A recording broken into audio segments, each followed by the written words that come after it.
Sou Carlos Barroso com o debate de Cena Política. Há cerca de um mês, nosso programa debateu com líderes trabalhistas sobre a crise econômica e, digamos, a degradação política no país. Hoje, Cena Política recebe no campo oposto um líder patronal, o presidente da Federação das Indústrias de Minas, FIENG, o empresário Olavo Machado. Vamos avaliar com ele a recessão econômica e os efeitos dela no Estado. Ninguém é suficientemente louco, numa época dessas, de esquecer, de obscurecer a discussão política. Vamos falar também do país, na encruzilhada que atravessamos, de ver a possibilidade da queda de uma presidente eleita pelo voto direto e, na outra ponta, a acusação de que caminhamos para um golpe branco ou mediático, como queiram. O engenheiro Olavo Machado é presidente reeleito da FIENG. A presidência do SEBRAE também é assumida por ele. Ele presidiu também o Sindicato da Indústria Elétrico-Eletrônica de Minas e ainda a ABINE, Associação Brasileira desse setor. Integra também, desde o governo Lula, o Conselho de Desenvolvimento da Presidência da República, composto por vários outros empresários. Presença também do jornalista e escritor Maurício Lara. Trabalhou na Rádio JB, TV Manchete, Jornal do Brasil, jornais Hoje em Dia e Estado de Minas. Diretor do Instituto Ver. O último livro lançado por ele, sugestivamente, tem o título O Filho do Corrupto. Agradeço a presença de Olavo Machado e de Maurício Lara aqui em Cena Política. Vamos falar da crise. A gente tem essa crise que está pegando muito os trabalhadores. O desemprego já está em 10% e aumentando. 10% no ano passado. Dizem que ele pode bater até em 14%, que seria o dobro do que era naqueles tempos áureos do governo Lula. E temos também o lado da recessão, batendo nos empresários, dificuldades para as empresas. Queria sua análise aqui em Minas, como que a crise está se situando, qual que é, assim, esse estado aqui da crise em Minas Gerais. Os problemas econômicos, primeiro, boa noite, muito obrigado pelo convite. Boa noite. Mas os problemas econômicos em Minas se refletem de uma maneira maior do que no resto do país, porque nós trabalhamos prioritariamente com commodities. A grande parte da nossa economia vem de commodities. Ferro, minério de ferro. Os minérios, como todos, o estado chama Minas Gerais. Sim. Então todos os... Não é à toa que chama Minas Gerais? Não é à toa que chama Minas Gerais. Né? E também nós temos uma produção de café e de derivados de leite bastante expressiva. E é claro que commodities entra numa recessão e Minas Gerais, então, sofre mais quando tem essa baixa. Nesse mundo difícil que nós estamos trabalhando hoje, isso reflete muito maior. Eu hoje conversava com o diretor da Fiat e ele falava, há 4 meses eles estavam produzindo quase 4 mil carros por dia. Hoje estão produzindo 1.000.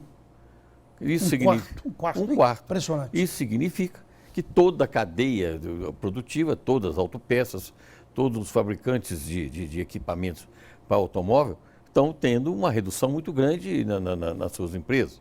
Quer dizer, e há pouco tempo todos investiram bastante recurso para poder fazer frente a um mercado que crescia. Então você tem um problema do endividamento, da frustração com o não mercado, né? E isso reflete nas outras cadeias. Quando o automóvel não está vendido, também as outras cadeias sofrem, porque diminui da mesma maneira o funcionário da empresa que comprava outros mercados, outros produtos, ele está sem dinheiro também para comprar. Qual que é então é autoconsistente essa recessão. Qual é a queda hoje da economia em Minas, principalmente no campo da indústria? O Estado chegou num atoleiro da recessão para valer? Não, eu acho que atoleiro da recessão, eu acho que isso tudo aí, a grande realidade é que os empresários todos têm tração nas 4 rodas.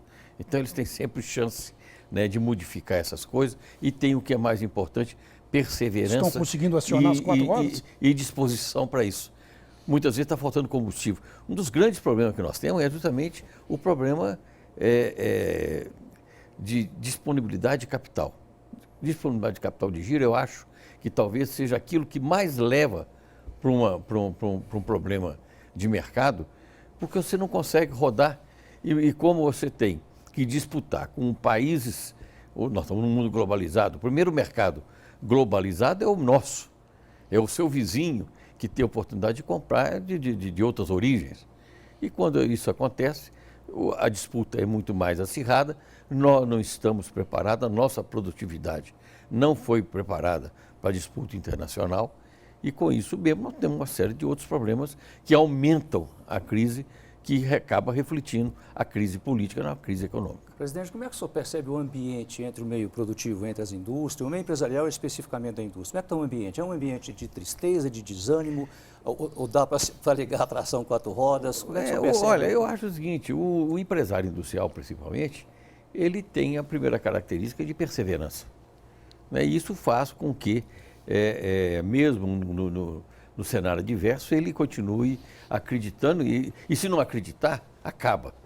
Lá na minha sala da FIENG, eu tenho recebido 2 tipos de gente, eu tenho falado isso. Eu tenho recebido empresários que chegam desesperados, que não sabem mais como fazer, que tem uma folha de pagamento para honrar no fim do mês, que tem um imposto para pagar, né, e que está tendo dificuldade para levantar o capital. E tem um que chega tranquilo, satisfeito da vida, que é aquele que conseguiu vender a empresa, que ficou livre do negócio. Então esse está com a liberdade decretada. Alegria só de quem passa para frente?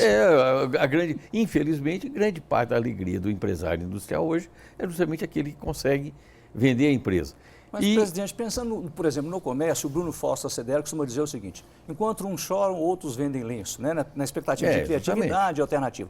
Isso na indústria é possível? Criar, se movimentar no momento de crise, criar alternativas, ou a indústria é mais engessada? Não, porque a indústria é diferente do comércio. Okay. Eu tenho um exemplo que eu já usava há mais tempo, que é o seguinte: você para poder, e o Sebrae acho que é um bom exemplo disso, do que ele ajuda, você treina um vendedor de loja. Belo Horizonte tem um exemplo muito bom, que é a Casa Salles, que era lá na rua São Paulo com o Caetés. Acho que está lá ainda hoje. Tem a mesma idade de Belo Horizonte. Coisas, canivetes, coisas de metais. Vendiam armas. Metais, no passado armas, vendiam né? armas. Bom, então você chega ali na Casa Salles, aquele balcão que tem mais de 100 anos que está lá, ele serve muito bem para você vender armas, mas se amanhã o negócio de arma não estiver indo muito bem e você tiver que vender um negócio com mais tecnologia, telefone celular, aquele balcão serve também.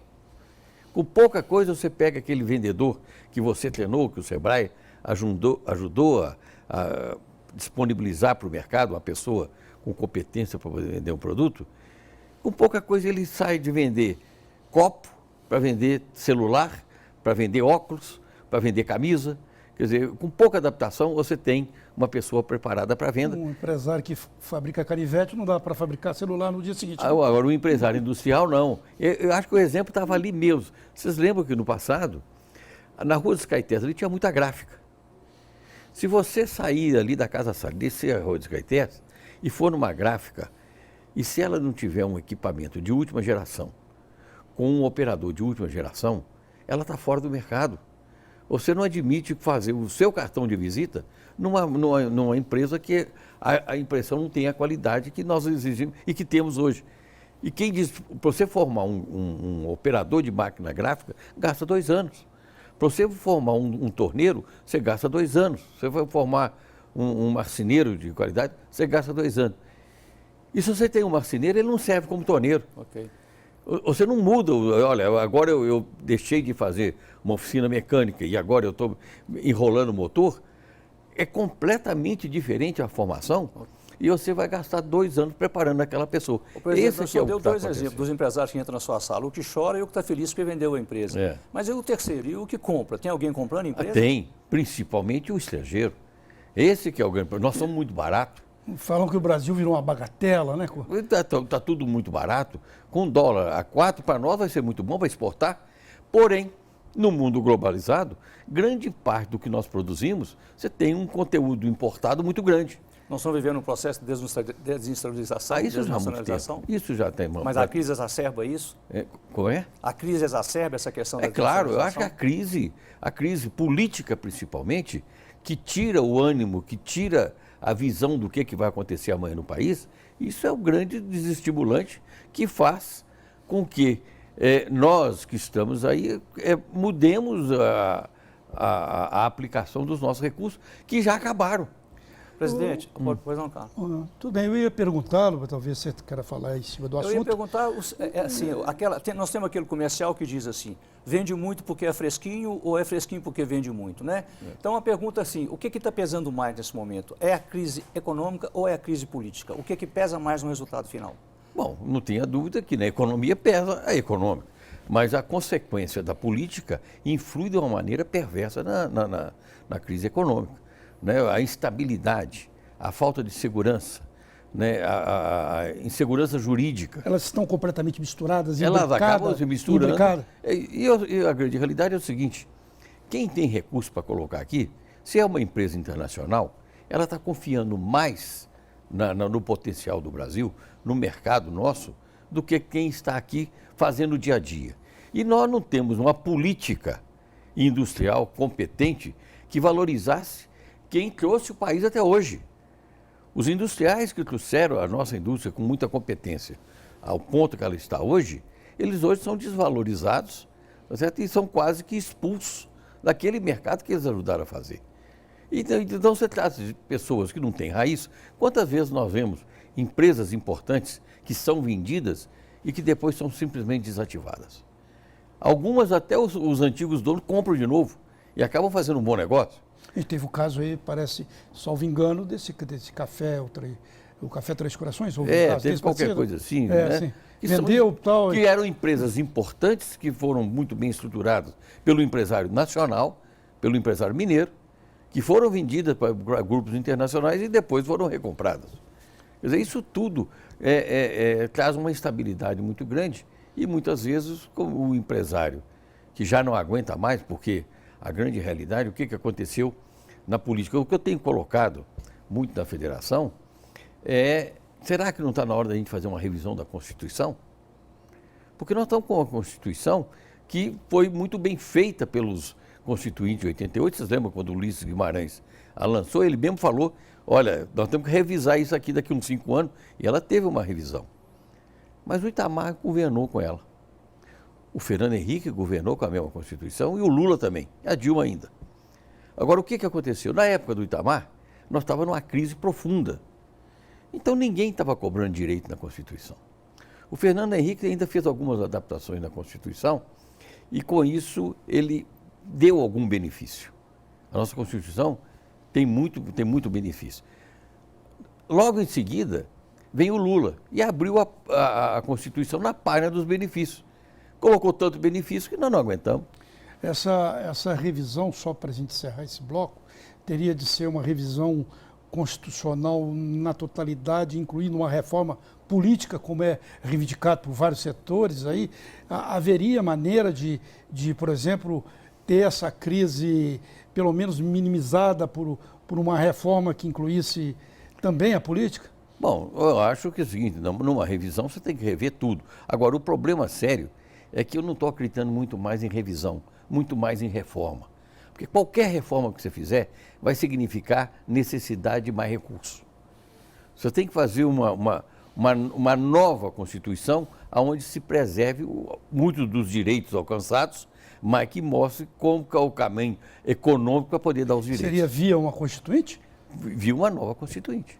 Muito bem, nós vamos para um intervalo breve e voltamos discutindo a crise econômica e política do país.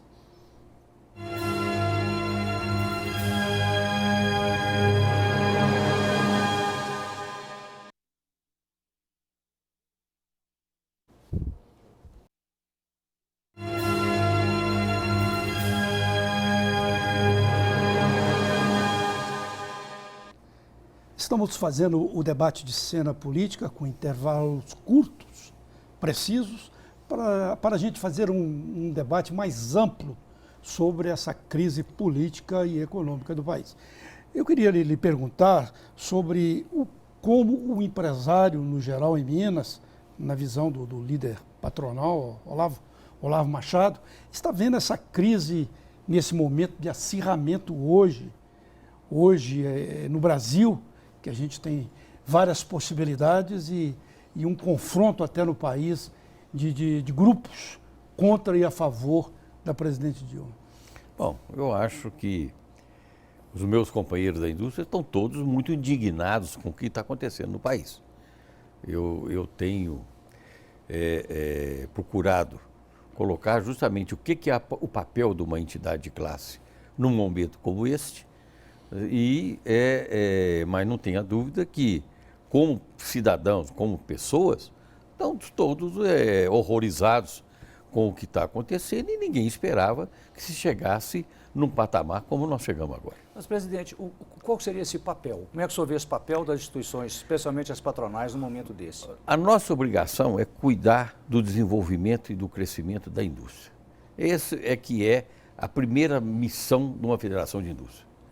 É claro que, como nós estamos inseridos numa sociedade, nós temos sim que conversar sobre esses assuntos, mas no nosso entendimento, nós não podemos ficar incitando as pessoas, porque isso é coisa do cidadão. O cidadão é que tem que ir à praça, o cidadão é que tem que mostrar a sua indignação. Nós temos que conviver e seja lá qual o governo que estiver, nós temos a obrigação de procurar ajudar para que o país possa sair. Porque nós estamos indo na hipótese que não existe nenhum governante, por pior que seja, que esteja apostando no caos, na piora do país. Então, dentro desse espírito, a entidade de classe serve, sim, para congregar as pessoas, permitir que elas tenham liberdade de agir dentro daquilo que elas acreditam, nas manifestações contra ou a favor que elas acham que devam, mas eu não vejo muito o papel da federação tomando posição política. Pois é, então, diferentemente, só colocar um paralelo, então a FIENG estaria assumindo um papel diferente da Fiesp, em São Paulo, que fez uma intervenção direta nessa crise política. Pois é, cada cabeça uma sentença. Eu acredito que nós temos seguido muito mais a linha do presidente Robson na CNI, que é uma linha de mais cautela, é uma linha de mais prevenção, é uma linha de não acirrar mais ainda os ânimos que já estão difíceis, o que não significa que nós não estamos debatendo, sim, e estejamos, sim, procurando os caminhos legais que sejam o melhor. Mas eu acredito que a Fiesp, que eu respeito muito, tem um bom presidente, que é o Paulo Scaff, e que é candidato tem pretensões eleitorais, né? Quer dizer, então os objetivos podem ser outros. Você acha que as pretensões eleitorais dele podem estar influenciando o comportamento da Fiesp? Bom, o presidente sempre tem um peso maior, e essas pretensões dele, se os companheiros dele estão de acordo e acompanham, eu acho que é legítimo também, mas que eu não gostaria de fazer em Minas Gerais. Presidente, o senhor, nas suas reflexões de cidadão, né, o senhor, isso acaba de dizer, da responsabilidade que a instituição tem perante o país, mas vai de um certo encontro ao que aconteceu, por exemplo, antes de 1964, quando várias instituições entraram para a história com posturas conspiratórias mesmo. O senhor tem essa preocupação com o lugar histórico da FIENG nesse processo de crise? Eu tenho uma responsabilidade histórica. Então é bom lembrar, a FIENG tem hoje 84 anos, começou lá na década de 30. Em 64, 30 anos depois, ela foi de 34, 30 anos depois, a FIENG participou ativamente no movimento de 64. E depois, todos os empresários na fundação da FIENG eram políticos. E depois de 64? Nós fomos praticamente alijados da política, porque era um movimento mais ou menos igual hoje. Qualquer coisa que você manifestar, você está correndo o risco de ir para a cadeia. Então aí os empresários afastam da política e começa, alguns anos depois, 15 anos depois, começa o PT. E aí nós vimos o PT e nos omitimos. O grande problema nosso é que o empresário, ele se omitiu completamente da política, tá certo? Achou que era melhor terceirizar com candidatos que com 2, 3 eleições já não precisava mais dos empresários. E nós acompanhando todo o movimento do PT, achando que aquilo que eles faziam, a Escola do Barreiro, as reuniões que eles faziam, aquilo era para poder ter cargo de vogal da Justiça do Trabalho. E o que aconteceu? Eles estavam preparando para serem donos do Supremo Tribunal. E quase conseguiram. Tá certo? Felizmente ainda, nós estamos vendo aí essas disputas que estão acontecendo, e o Supremo ainda podendo se impor de uma maneira que a gente espera que seja correta. Presidente, eu estou percebendo... Pode falar, Maurício, agora. Estou percebendo assim, duas vertentes na sua fala, se eu não estiver enganado. Uma questão de uma revisão... Eu espero que só que tenha coerência. de uma revisão de um processo histórico mesmo, né? Para fazer uma revisão no sentido de que como as entidades se comportaram em 64, como pretendem se comportar agora. E outra, uma revisão também sobre a relação capital-trabalho. São duas vertentes da sua fala, eu percebi corretamente ou não? Não, eu acho o seguinte, a relação capital-trabalho, eu acho que ela existe e sempre existirá. Sim. Empresário é empresário, os trabalhadores, e nós temos muito bons trabalhadores, quer dizer, o que talvez a gente tenha perdido um pouco é a influência o relacionamento que sempre foi muito bom entre o empresário e o trabalhador. Quer dizer, o mundo mudou muito, então não existe mais aquilo que tentam nos colocar, que o empresário está explorando o trabalhador hoje é preparado e acho que tem muito mais proteção por interesses de outros grupos do que aquela que o trabalhador necessita. E o patrão, ele não é inimigo do trabalhador. Quer dizer, da mesma maneira que o trabalhador tem orgulho de trabalhar numa empresa que é economicamente estável, que é forte financeiramente, o patrão também quer que o seu trabalhador esteja bem alojado, que a família tenha oportunidade de estudar, né, que os filhos sejam bem educados. Isso eu acho que é o normal. Na visão mais moderna, digamos. Na visão mais moderna, e é talvez a visão que nós estamos fazendo, queiramos ou não, porque o mundo está mudando. Okay. A economia de Minas, você vê que nós fomos baseados na indústria têxtil. E hoje, se nós não corremos para a indústria do conhecimento, nós vamos ficar fora da história. E a questão do lugar na história das instituições? Também o senhor está tendo uma visão mais... Bom, eu tenho uma cadeira que eu sento onde passaram homens muito importantes, né? Como o vice-presidente Zé de Alencar, que teve um papel decisivo na eleição do Lula naquele momento, né? Que foi ele justamente que avalizou, né, a candidatura do Lula. E nós, empresários, acreditamos nele e fomos com ele. Né? E a grande realidade é que o governo do Lula foi um governo de crescimento. Infelizmente, o que nós reclamamos não é pelo lado positivo do que o PT fez. Nós reclamamos pelo lado negativo. É pelos absurdos que nós estamos vendo agora que tomaram conta do país como um todo. Ô, presidente, na sua fala é colocado que qualquer coisa que se diz pode ser preso.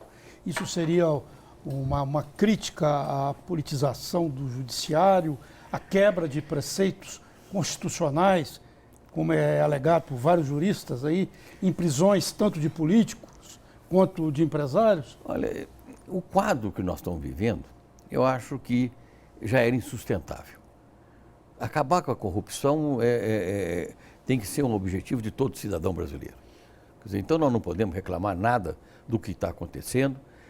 Precisamos sim de respeitar as pessoas que estão lá, tentar resgatar as empresas, tentar fazer com que os empregos sejam valorizados. Grande parte do problema econômico que nós estamos tendo vem do Lava Jato, não tenha dúvida disso. Isso não significa que eu estou fazendo menção para que termine, não. Acho que quanto mais rápido terminar esse quadro do Lava Jato e nós estabilizarmos a economia, vai ser muito importante, porque nós mesmos estamos desmoralizando o nosso país. Quer dizer, cada vez que acontece alguma coisa, nós estamos mostrando para o mundo as mazelas que nós temos aqui. No mundo inteiro ninguém faz isso. Ninguém pega uma empresa do tamanho da Petrobras e coloca nesse escárnio que está aí para poder mostrar a desmoralização nossa. Ninguém está de acordo com o que aconteceu. Agora, praticamente 37 grandes empresas foram paradas pelas ações que estão tomando. Se cada uma tiver 10 fornecedores, são 370 empresas. Se cada uma tiver 10 fornecedores, são 3.700 empresas industriais. Minas Gerais tem 3.700 empresas que recolhem 95% dos impostos que nós recolhemos.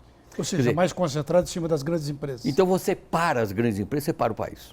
Agora, e aí isso reflete no pequeno de uma maneira muito mais perversa, principalmente na hora que você tem restrições a crédito. É o outro lado de uma mesma moeda, porque a gente sabe que o juiz Moro ele age dependendo da opinião pública para poder ter respaldo.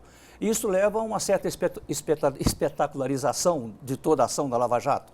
Aí leva a esse outro lado a questão de prejudicar a economia do país? Uma mesma face de uma outra face? Talvez, eu acho o seguinte, eu tenho grande admiração pelo juiz Moro, pelo trabalho que ele está fazendo, é necessário. Se tem algum espetáculo embutido nisso, se tem alguma vaidade embutida, uma busca do apoio da opinião isso precisa pública, né? de acabar. Quer dizer, nós não sabemos, a grande realidade é que nós não temos muitas das informações que nos permitissem fazer um juízo de valor disso aí. Okay. Né? Eu acho o seguinte, é preferível estar da maneira que está e terminar. O que nós não podemos é ficar eternamente debaixo de uma disputa entre poderes. Quer dizer, o que a gente espera é que o poder executivo efetivamente execute, que o legislativo crie as leis e que o Ministério Público tenha o seu papel, que é essencial hoje. E os poderes estão se esmiscuindo. Quando existe alguma disputa, por menor que seja, é claro que isso traz intranquilidade. Nós não podemos viver num país onde você não tenha tranquilidade. Você não pode viver num país onde o grande sonho da maioria dos brasileiros de classe média é ir embora do país. Nós precisamos de ficar aqui. Eu acho que tem coisas que estão tendo distorções muito pesadas e que não contribuem para você contribuir. Outro dia mesmo, nós tínhamos aí esse programa que manda os estudantes para o exterior. Ciências Sem Fronteiras. Ciências Sem Fronteiras. É um baita programa. Quer dizer, é um programa que não é programa de governo, é programa de país. Que você melhora as pessoas. Pô, eu tive, logo no início da minha gestão na FIENG, eu tive com o governador Anastasia, na época, em Nova York, onde eu pude fazer um discurso lá num fórum que eu estava, falando assim, nós viemos aqui para buscar os cientistas mineiros que estão aqui para voltar para o CETEC. Porque nós estamos preparando um instituto de tecnologia que precisa da inteligência dos brasileiros que estão no exterior. E, de repente, esse negócio tudo começa a desmontar. E por que desmonta? É porque nós não temos certeza daquilo que nós estamos fazendo. São tudo colocados politicamente como objetivo nosso. Nós temos que sair disso. Muito bem, nós vamos para mais um intervalo. Cena Política volta já já.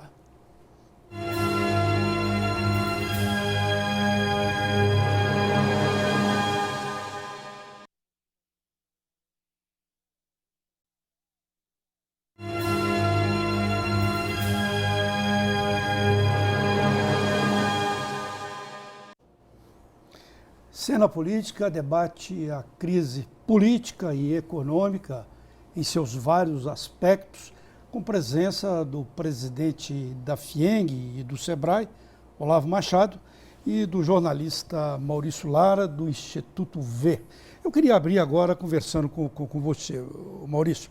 Você é diretor-presidente de um instituto de pesquisa que, como diz o nome, faz enquetes e tem esse pé na ciência política. Um do outro diretor é o seu filho, cientista político, Malco Camargos. E eu queria ver sobre essa vamos chamar de conjuntura da política brasileira. Agora, nesse momento, se não houve ainda uma solução, que a gente está gravando aqui, o ex-presidente Lula está reunido com a presidente Dilma e ele pode até, segundo o noticiário, deixar essa questão de ser o ministro da Casa Civil e assumir uma coordenação política informal do governo. E teve essa discussão toda aí sobre o foro privilegiado, sobre esse pedido de prisão coercitiva dele, os juristas, em sua maioria, até criticando o Sérgio Moro, que ele está sofrendo um crivo quase unânime aí de juristas técnicos, né? Não juristas que são aí voltados à política. E parece que o governo não consegue reagir, está, de uma certa maneira, manietado, né? Porque tem coisas que são até... Eu não entendo, lá tem intelectuais, tem professores, a gente pode até citar Luiz Dulce, que era professor intelectual aqui de Minas, que foi o ministro da Secretaria de Governo no governo Lula. Que é diretor do Instituto Lula não respondem. Por exemplo, essa questão do foro privilegiado. O Mensalão condenou a 181 anos e 9 meses políticos, igual José Dirceu, que era o possível presidente do país, era o manda-chuva do governo Lula, a empresária aqui, ex-presidente do Banco Rural, que inclusive dizem que é uma injustiça, né? Cátia Rabelo foi até uma injustiça, uma banqueira foi condenada. E essa questão de transferir para o Supremo essa discussão do foro, sendo que vários políticos quiseram sair do Supremo. É o caso de até políticos da intimidade de Aécio Neves. O Clésio Andrade, que renunciou ao mandato, um mandato custa milhões de reais o mandato. Ele renunciou ao mandato de senador para voltar para a primeira instância. Eduardo Azeredo, que também é íntimo do grupo tucano aqui em Minas, muito próximo a Aécio Neves, renunciou ao mandato eletivo para voltar para a primeira instância. Não há uma resposta e está essa confusão no país, afinal, né? Aí, Barroso, o que a gente percebe, fazendo pesquisa e ouvindo as pessoas, o cidadão comum... Sim, é isso que eu queria te perguntar. Pois é, o cidadão comum está numa situação irritado, profundamente irritado, porque ele está investindo contra a política e os políticos. E a própria pesquisa do Datafolha, divulgada ontem, mostra isso, as intenções de voto caindo. Né? O cidadão, ele não está conseguindo entender onde é que ele vai se beneficiar nessa história. Ele está achando que é o sujo falando mal lavado, ele está numa situação que ele já não acha mais, eles não defendem Dilma, mas também não conseguem defender ninguém mais. É difícil defender a Dilma, difícil né? defender. A Lava Jato conseguiu um apoio popular impressionante, não sei se é similar a alguma coisa das mãos limpas na Itália, mas parece que a estratégia de Sérgio Moro foi nesse sentido, de saber que ele dependia fundamentalmente do apoio da opinião pública para poder continuar com as ações dele, e a população certamente aplaude a Lava Jato, mas ela não aplaude mais político nenhum. É muito impressionante isso.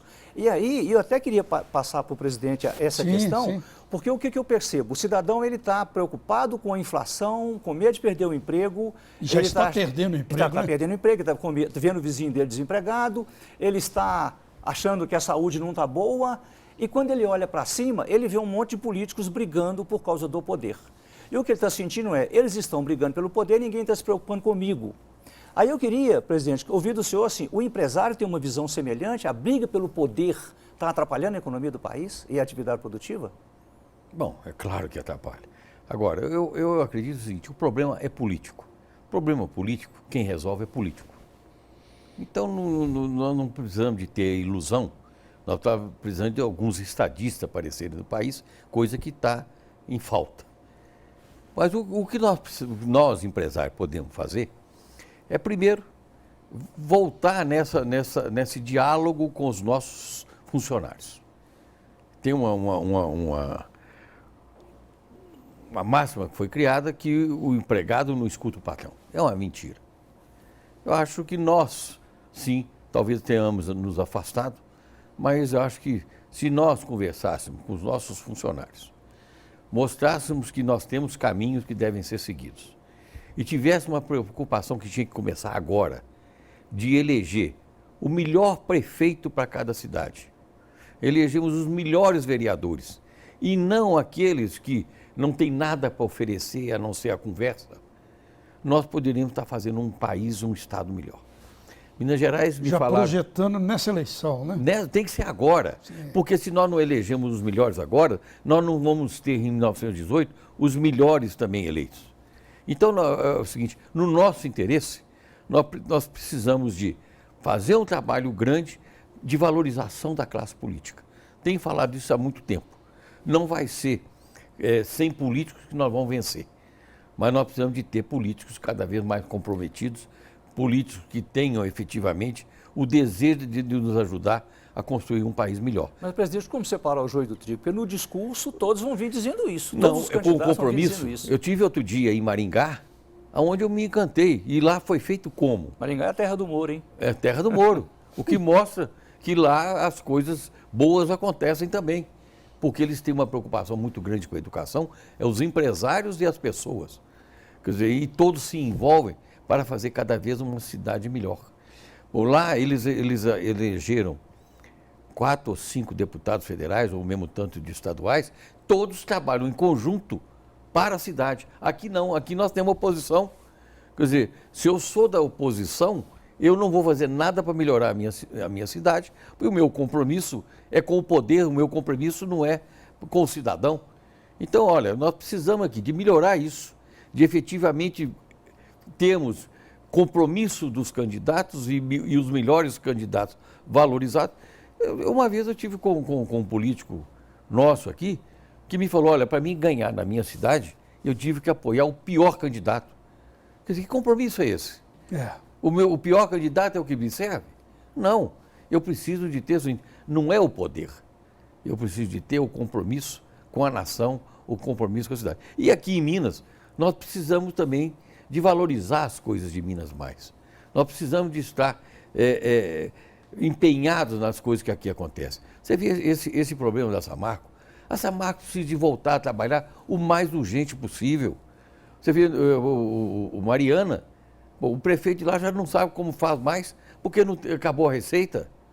Quer dizer, se nós não nos juntarmos todos para valorizar, nós precisamos de deixar... Aqui em Minas você fala, eu falo, o Barroso é um bom jornalista, alguém na mesma hora vai assim, mas tem sempre um senão.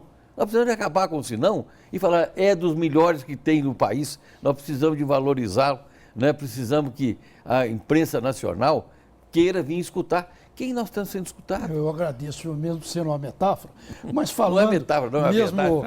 É sincero. Mesmo falando em eleição, agora em eleição municipal, prefeito, vereadores, e época de eleição é época que os políticos vêm com o chapéu na mão. Que agora não pode mais? Atrás dos empresários. Que agora não pode mais? Bom, se não pode de uma maneira oficial, tem as maneiras oficiosas, né? Mas, tem as maneiras oficiosas. Infelizmente, as empresas estão todas numa decadência muito grande para colocar dinheiro em política. Mas agora, trabalhar não podemos. Sim, trabalhar. E o empresário começaria a trabalhar não para o que vai ganhar, mas para aquele que tem essas propostas que forem enumeradas. Não. Nós queremos que o que tem as propostas ganhe. Não é trabalhar por o que não vai ganhar, não. Nós precisamos de influenciar para quem tem proposta boa, para quem tem compromisso. A gente está assistindo no nível nacional uma ação oposta a essa sua ideia. Quando a gente vê a oposição se aliar ao Cunha para poder tirar a presidente, para poder chegar ao poder, isso aí não é bem o que o senhor está defendendo, né? Não, é claro que não. Eu acho o seguinte, que esse ajuste tem que ser feito. E esse ajuste não é feito por entidade de classe. Esse ajuste é feito por partido político. Mas eles estão fazendo na contramão do seu raciocínio. O que influencia a política é partido. Mas por quê que estão fazendo ao contrário? É porque nós nos omitimos. Não só os empresários, mas a sociedade como um todo, que tem a condição de influenciar, de entender, de orientar, se omitiu da política. Hoje, quantas vezes nós vemos com orgulho alguém falando assim, eu não lembro em quem eu votei. Você quer descompromisso maior? Sim. Você votar em quem você não sabe que está lá te representando? Porque você está assinando cheque em branco? Precisamos de mudar isso. Essa é a botina do esquecimento, né? Porque tem aquela coisa da botina. Dá uma botina no início e no final. Isso aí, esquecer, vira uma botina do esquecimento. A pessoa não tem nem o mínimo foco, o que cobrar, o que quer, o que pode haver, né? Pois é, eu acho que... Estão pensando pouco no país, nesse momento dessa confusão em Brasília, estão pensando pouco no país? Estão pensando mais no poder, como o cidadão comum tem dito? Eu acredito que nesse momento, sim. Mas isso não é uma constância. Acho que nós temos que reconhecer, aqui mesmo em Minas, onde os nossos políticos estão meio sumidos, mas tem muita gente boa ainda. Tem muita gente meio sumidos. É omissão, não? Não, eu não sei, é o cenário. Da qualidade? Não, o cenário é que não é próprio, e com isso, felizmente, nós não estamos vendo os nossos políticos em nenhuma manchete, nem contra, nem a favor, muito antes pelo contrário. Estão sendo mineiros?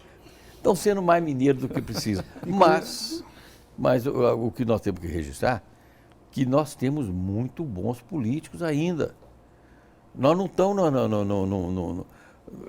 acho que tem muitos que estão decepcionados com o que está acontecendo, mas que podem ser resgatados, que podem ainda fazer um trabalho muito bom para o país. Bom, nós vamos fazer um intervalo para depois do último bloco a gente ter até mais tempo para debater. Cena Política volta em um instante.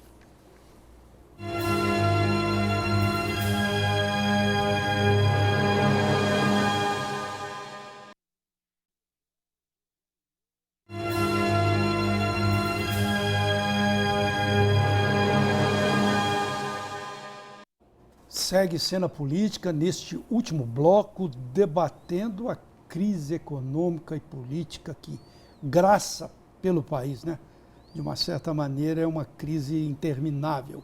E, presidente, eu estava falando de política, nós estamos nessa pauta aqui, eu queria até falar que são 5 deputados mineiros que fazem parte daquela comissão do impeachment aqui, que já está funcionando lá na Câmara dos Deputados. São eles, né? Marcelo Aro, Wellington Prado, Eros Biondini, Marcos Montes, Paulo Abiacchio e Leonardo Quintão. Eu queria uma impressão sua sobre esse processo do impeachment lá na Câmara dos Deputados. Qual a sua avaliação? Como vai, como fica esse quadro, no seu entender? Bom, primeiro, os nossos representantes, acho que nós estamos bem representados. Acho que todos são pessoas que nós podemos comemorar a correção, comemorar a competência, né? Então, eu acho que a representação da bancada mineira está muito boa. O que a gente espera é que eles sejam iluminados para poder agir com isenção e para poder serem justos e fazer com que o país cresça neste momento difícil. Agora, 1/3 da Câmara dos Deputados, ou talvez até mais, tem algumas pesquisas que colocam até mais, pesquisas colocam mais, mais de 1/3 estaria envolvido nas barras da justiça, com processos, averiguações. Só na Lava Jato são 68 deputados. Haveria uma isenção para esse processo, no seu entender? Olha, isso é sempre difícil de fazer, mas nós temos que levar em consideração que nós estamos mexendo com uso e costume. Política no Brasil, erradamente, sempre foi feito com esses interesses secundários colocados. O que se perdeu foi a medida do possível. E é por isso mesmo que chegou aonde nós chegamos.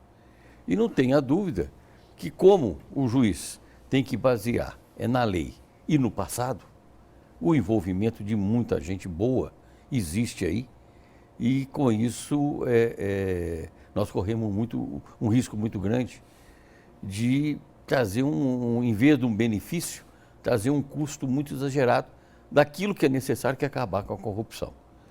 Pois então, presidente, a gente vê que desde o dia que a presidente Dilma tomou posse, o impeachment está na pauta. As razões para o impeachment foram várias, elas sucederam. Primeiro é porque mentiu ao país, depois foi contagem de votos, depois foi pedaladas fiscais, depois é a questão nas contas do TSE. Então, cada dia tem um motivo, quer dizer, é como se o impeachment tivesse sido decidido e então vão procurar um motivo depois disso. Até chegar numa situação quase insustentável hoje, né? Ou seja, houve um processo de inviabilização de um governo e, consequentemente, de inviabilização da atividade produtiva e do crescimento do país nesse processo? As duas coisas se misturam, né? Num país que está ocupando espaços internacionais, um país que tem o peso que o Brasil tem, é claro que isso tudo mistura e isso tudo é aproveitado pelos nossos concorrentes. A grande realidade é que os empregos se perdem aqui. Os empregos não se perdem no exterior, não. Então, isso tudo aí é esse cenário tenebroso que é pintado e que é colocado e que nunca acaba. E é normal que seja assim, porque é questão de justiça. Quer dizer, nós tínhamos que arranjar uma maneira de conviver com isso e continuar fazendo que o país nosso cresça. Um país do tamanho do Brasil, ele não pode ficar restrito somente a comércio e serviço. O que agrega valor nas nossas coisas, o que faz que a gente tenha um fundo soberano que criticam que ele vai ser usado, e ele está lá para ser usado mesmo. Se é ele que vai trazer a tranquilidade no crescimento do país, que seja usado com responsabilidade. Defende que ele seja usado. Com responsabilidade. Nós juntamos dinheiro, é para quê? É para quando precisar poder usar. E aí fica todo mundo intocável. Colocar na produção, incentivo à produção. Por que o nosso juro tem que ser o juro do tamanho que está? Por que as nossas empresas têm que ser inviabilizadas? Por que o nosso mercado tem que ser um mercado onde a disputa é injusta? Por que nós conseguimos trazer produtos de fora mais barato aqui e taxamos os nossos internos mais caros? Problema de imposto, eu tenho colocado muito, não é problema do empresário, é problema do governo. Então o governo tem que ter a responsabilidade, como no mundo inteiro, de proteger as empresas aqui e não pensar em exportar imposto. Ninguém exporta imposto. Proteger a produção e os Proteger a produção. E isso tudo, tá? Você veja o seguinte, na hora que você começa a olhar, existe uma teia que vai do judiciário, no legislativo e no executivo, que coloca isso tudo. E isso o que faz essa teia? Para o país. E na hora que para o país, nós ficamos mais obsoletos, nós ficamos mais para trás. E vai no Banco Central, que é contra o uso dessas reservas. Mas por quê? Então, para que nós temos uma reserva? É para morrer rico? Então a perda vai além... na praia rico? Morrer na praia rico? A perda vai além da queda no PIB? A perda, você vai dizendo, vai pegar a planta industrial, vai tornar obsoleto? Já pegou. A maioria das nossas empresas já ficaram obsoletas. O que salva ainda alguma coisa como ponta é justamente as indústrias de muita tecnologia, que Minas Gerais, felizmente, tem colocado isso, quer dizer, Minas Gerais pode se transformar num estado de conhecimento, tá certo? Nós podemos sim, nós temos boas universidades, nós temos bons cientistas, bons professores, que podem mudar esse quadro. O governo mineiro está no rumo correto agora, nesse sentido, da indústria ou não? Eu acho que o governo mineiro está achando o seu rumo também e tem propostas interessantes também. Né? É claro que o momento é muito difícil, porque o Estado é muito dependente. As contas que o governador nos mostra, não é fácil ser governador. Acho que quando você olha as contas que ele tem que administrar, você nota que é uma fria. Pior que a do empresário? Hein? É pior do que a conta do empresário, não? Olha, não diria que é pior não, mas eles estão sofrendo tanto quanto os empresários. Rodar as dívidas do governo é um trabalho de Hércules, né, e que tem que ser feito. Agora o governo daqui também pode entrar nesse rolo aí da crise política, que há também processos envolvendo o governador e tudo mais. Pois é, mas é justamente pelo um passado que nós tivemos e que isso aí tudo precisa ser esclarecido. Nós não podemos prejulgar, nós não podemos condenar antes. Então é um exercício de muita responsabilidade e que nós não podemos deixar que um exercício desse seja feito com o lado político. Isso é questão de justiça. O presidente, o senhor acha que hoje nós estamos investindo contra a corrupção ou nós estamos investindo contra um governo? Uma boa pergunta. Eu acho que tem um pouco de cada. Sabe? Eu acho que tem um pouco... A proporção qual que é? Não saberia dizer não, mas eu acho o seguinte, contra a corrupção, acho que nós temos que fazer mesmo, temos que acabar com isso, temos que limpar a pauta, temos que ser um país sério, temos que ter uma imagem séria, como o Zé de Alencar gostava muito de falar, que a mulher de César não basta ser honesta, ela tem que parecer honesta. Sim. Então isso aí não tenha dúvida que nós temos que ir para esse caminho. E agora, o envolvimento político, que é difícil você dimensionar o tamanho, porque aí são os interesses, né? A gente espera justamente que haja justiça. A saída da presidente o judiciário tenha... É solução? Não sei. Eu acho que é um negócio de muita responsabilidade. Hoje, a população quase que, na sua grande maioria, quer que ela saia. Exatamente. Tá Tem as certo? pesquisas, né? O que a gente... Mas isso aí haveria influência do que estão chamando aí de justiça midiática, antes de colocar a prisão, de colocar o papel da prisão, avisar a determinados órgãos de imprensa para esperar lá na porta. Isso eu acho o seguinte. Já fica um pré-julgamento que havia sido colocado aí anteriormente. Mas essa especulação ou espetaculação que existe dos fatos é um negócio que não me parece ser justo. E quando você faz uma acusação, e já teve o caso de pessoas que não mereciam e não estavam envolvidas, quem conserta? Tá certo? Quer dizer, não é justo que seja feito dessa maneira. Agora, se existe as evidências, se existe sim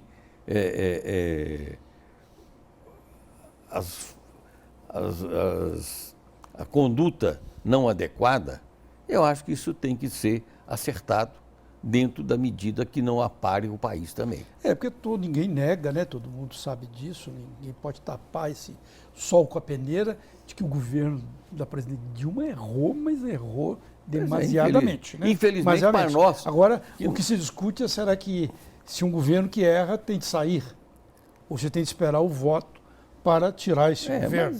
Isso aí eu acredito o seguinte, que os nossos magistrados saberão fazer, né? Que há sim uma tendência de justiça, né? Que isso tudo vai ser avaliado da maneira correta. Mas o que a gente tem que ver é o seguinte, infelizmente, nós pagamos essa conta toda.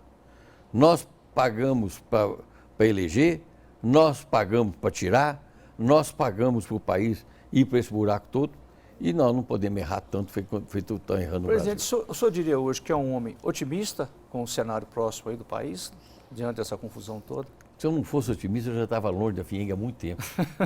Porque tem gente também que às vezes fala assim, poxa, eu não tenho para onde ir, eu tenho que continuar para frente, eu não posso parar, né? Mas como é que o senhor sente? Eu felizmente tenho para onde ir. Eu tenho uma fábrica que está passando as dificuldades também. Não, eu digo o seguinte, que não tem como recuar, posso ir para lá. Né? Desculpa, não é isso que eu quis dizer. A sua fábrica é setor não tem como recuar, né? Precisa ir para frente, né? Não tenha dúvida. Eu acho, assim, de nós brasileiros, nós temos a garra necessária e nós temos que usar isso. Primeiro é o seguinte, nós temos muita gente competente. Nós temos muita gente preparada, muito mais do que a gente pensa. E ainda falta. Mas nós podemos fazer muito mais pelo esse país. Eu acho que nós temos que ter confiança que nós vamos dar certo. Uma lembrança real, eu vivi um episódio de câncer e um amigo meu na época virou e falou assim, nossa, eu estou admirado da sua coragem. Eu falei, coragem? Eu não tenho para onde correr, eu tenho que enfrentar, não tenho alternativa. Bom exemplo, mas nesse sentido, para o geral, para o brasileiro geral, seria esse o caminho? Ir para frente e deixar... Mas eu acho que o exemplo que ele deu é muito bom. Talvez uma meia dúzia de 1 milhão de pessoas ainda consiga sair do país. E os que ficam? Nós temos que ter responsabilidade com os que ficam. Eu acho que não existe essa hipótese de a gente abandonar isso aqui, não. Nós temos que construir um país que a gente tenha confiança. Por que os Estados Unidos conseguiu fazer o que fez, mais ou menos com a mesma idade nossa? Por que a Austrália tem um país muito bem estruturado, o Canadá? Por que nós não podemos fazer? Nós somos pior em quê? Nós somos mais ignorantes? Nós somos mais burros? Não, nós não somos não. Nós somos preparados, temos boas academias, temos boas pessoas, e isso que nós temos que valorizar, gente. É interessante isso, né? Está falando sobre o sair do país. A BH News TV, que está fazendo agora 5 anos, quando ela fez 2 anos, portanto, há 3 anos, ela deu uma festa, nesses locais aí de festa, e o garagista era um italiano, guardando o carro da gente lá. E eu falei, mas você veio para a Itália para trabalhar aqui? Ele falou, não, aqui está muito melhor do que lá. Em 3 anos as coisas nós conseguimos muito, né? piorar muito. Mas muito, a BH News está fazendo 5 anos, hoje já faz muita falta. Há 5 anos nós nem conhecíamos, hoje tem muitas pessoas que vêm ver na BH News, que é uma alternativa importante que está acontecendo aí. É isso que eu estava falando, né? Não é uma grande mídia, mas jornalisticamente é uma mídia grande. É isso mesmo. A mídia grande, importante. Porque o jornalismo está presente aqui, eu sou testemunha disso. Agradeço ao presidente da FIENG e do SEBRAE, Olavo Machado, ao jornalista Maurício Lara, do Instituto V, e Cena Política agradece principalmente a você que acompanha o nosso debate. Na próxima semana tem mais. Até lá.